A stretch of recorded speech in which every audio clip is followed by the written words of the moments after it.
मन चंगा तो कठौती में गंगा। यह उक्ति आप लोगों ने कई बार सुनी होगी, लेकिन इस उक्ति के पीछे क्या कहानी है, आइए आज हम जानते हैं। संत रविदास भगवान के सच्चे भक्त थे। रविदास जूते बनाने का काम करते थे।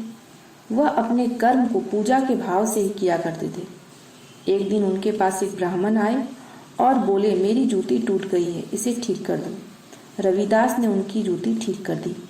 ब्राह्मण जूती पहनकर गंगा स्नान को जाने लगे। तभी संत रविदास ने कहा, ब्राह्मण देव, आप मेरी ओर से गंगा माँ को एक पैसा भेंट कर दीजिएगा।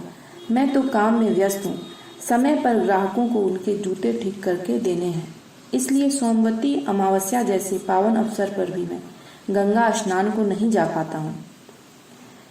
संत रविदास से पैसे लेकर ब्राह्मण देव माँ गंगा के दर्शन हेतु चल पड़े और उधर संत रविदास अपने काम में लीन हो गए।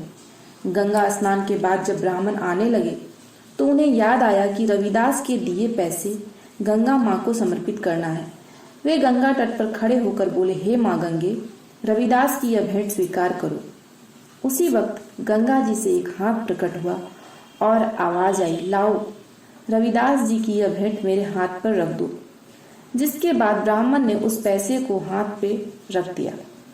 उस विहंगम दृश्य को देखकर ब्राह्मण के आश्चर्य का ठिकाना नहीं रहा। जब वह वहां से लौटने लगा तब उन्हें पुनः आवाज सुनाई दी, ब्राह्मण, लो यह कंगन रविदास को मेरी ओर से भेंट कर देना। ब्राह्मण हैरान होकर उस रत्न जड़ित कंगन को लेकर चल पड़े। जाते जाते रास्ते में उन्होंने सोचा कि रविदास को क्या मालूम कि माँ गंगे ने उसके लिए कोई भेंट दी है। ब्राह्मण सोचने लगा, अगर मैं यह रत्न जड़ित कंगन रानी को भेंट कर दूंगा तो राजा मुझे बहुत धन प्रदान करेगा। ब्राह्मण तुरंत ही राज दरबार में पहुंचा और वह कंगन रानी को भेंट कर दिया। वह सुंदर कंगन पाकर रानी बहुत खुश हुई। ब्राह्मण रानी से इनाम पाने की सोच ही रहे थे कि तभी रानी ने राजा से कहा, वैसा ही दूसरा कंगन दूसरे हाथ में पहनने के लिए ब्राह्मण को लाने के लिए कहिए। राजा ने उस ब्राह्मण से कहा, मुझे इसी तरह का दूसरा कंगन चाहिए। तब ब्राह्मण ने कहा, आप राज जोहरी से कहकर ऐसा दूसरा कंगन बनवा लें, मेरे पास दूसरा कंगन नहीं है। तभी राज जोहरी ने कहा, इस कंगन में जुड़े हुए रत्न बेहद खास हैं, वह राजकोष में भी नहीं है, इसलिए इस तरह का दूसरा कंगन बन पाना संभव नहीं है।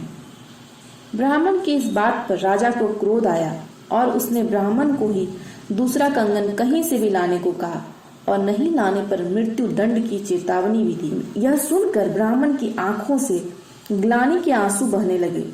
उन्होंने सारी सच्चाई राजा को बताई और फिर कहा, केवल रविदास जी ही ऐसा दूसरा कंगन माँ गंगा से लाकर दे सकते हैं।